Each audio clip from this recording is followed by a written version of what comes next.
আসসালামু আলাইকুম। Welcome back to my channel. আশা করছি সকলে ভালো আছেন, সুস্থ আছেন। আজকে আমি আপনাদেরকে দেখাবো ইউটিউব চ্যানেলে যে ম্যানেজার অ্যাকাউন্ট এড করা থাকে সেটাকে আপনারা কিভাবে রিমুভ করবেন। চলুন শুরু করা যাক। তাহলে ম্যানেজার রিমুভ করার জন্য প্রথমে আমরা Google Chrome এ ক্লিক করব। ম্যানেজার বা অন্যান্য যেই পোস্টে আপনি দিয়ে থাকেন কেন সেটা রিমুভ করব আমরা এখন। এখান থেকে 3 ডট ক্লিক করে ডেস্কটপ সাইট ইনেবল করে নিব। এখান থেকে ইউটিউবে ক্লিক করব। আপনি চাইলে m.youtube.com সার্চ করে ইউটিউবে যেতে পারেন। এই যে এটা হচ্ছে পিসির ইন্টারফেস, পিসিতে যেমন থাকে। আমি এখানে চ্যানেলের লোগোতে ক্লিক করব। নিচে দেখতে পাচ্ছেন ইউটিউব স্টুডিও, এটাতে ক্লিক করব। ইউটিউব স্টুডিওতে আসার পর একটু নিচের দিকে দেখতে পাচ্ছি সেটিংস, এখানে ক্লিক করব। এখান থেকে নিচে চ্যানেলে ক্লিক করব।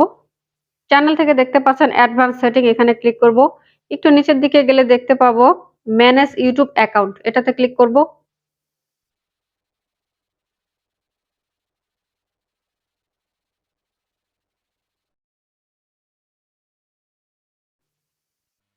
Channel managers, add or remove managers, এটাতে ক্লিক করব।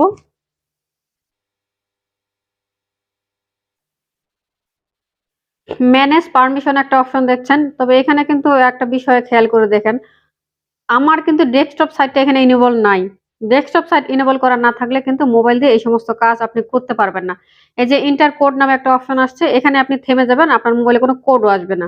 এজন্য ডেস্কটপ সাইটটাকে ইনেবল করে নিবেন মনে করে। এখন কিন্তু আমার এটা সাইন ইন এই যে নিয়ে যাচ্ছে, উপরে দেখতে পাচ্ছেন সাইন ইন এ নিয়ে যাচ্ছে। আমার চ্যানেলটা আবার সরি জিমেইল অ্যাকাউন্টটা কিন্তু সাইন ইন হবে আবার।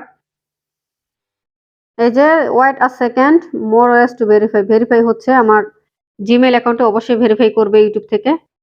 এরপর আমার মোবাইলে যে পাসওয়ার্ডটি রয়েছে, মোবাইলে যে পাসওয়ার্ডটা দেওয়া আছে স্ক্রিন লকে সেই পাসওয়ার্ডটা দিলাম। ভেরিফাই করছে, আমার ফোনটা ভেরিফাই হচ্ছে এখানে। এখন যদি আমি ম্যানেজ পারমিশন এ ক্লিক করি, এখন কিন্তু কাজ করবে। দেখেন ম্যানেজ পারমিশন এ ক্লিক করলাম। এখান থেকে উপরে আমার চ্যানেলের নামটা এবং নিচে আমার ম্যানেজারের নামটা দেখছেন। ম্যানেজারের পাশে একটা ক্রস চিহ্ন দেখতে পাচ্ছেন। আমি ক্রসে ক্লিক করব। এখানে ক্লিক করলে এই যে দেখতে পাচ্ছেন, আপনি এখান থেকে রিমুভ এ ক্লিক করলে রিমুভ হয়ে গেল। এখন নিচে এই যে দেখছেন রিমুভ। এখন আমি ডান দিয়ে দিব।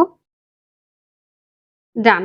আমার কিন্তু ম্যানেজার ডান রিমুভ করা হয়ে গেল। আপনার যদি অন্য কাউকে দেওয়া থাকতো, যেমন এডিটর বা ভিউয়ার লিমিট এই সমস্ত পোস্ট দেওয়া থাকলেও আপনি সেম ভাবে তাকে রিমুভ করতে পারবেন। এতক্ষণ আপনারা দেখলেন ইউটিউব চ্যানেলে যে ম্যানেজার অ্যাকাউন্ট এড করা থাকে সেই ম্যানেজারকে কিভাবে আপনারা রিমুভ করবেন। তো পরবর্তী ভিডিও দেখার আমন্ত্রণ জানিয়ে শেষ করছি আজকের ভিডিওটি। সকলে ভালো থাকবেন, সুস্থ থাকবেন। আল্লাহ হাফেজ।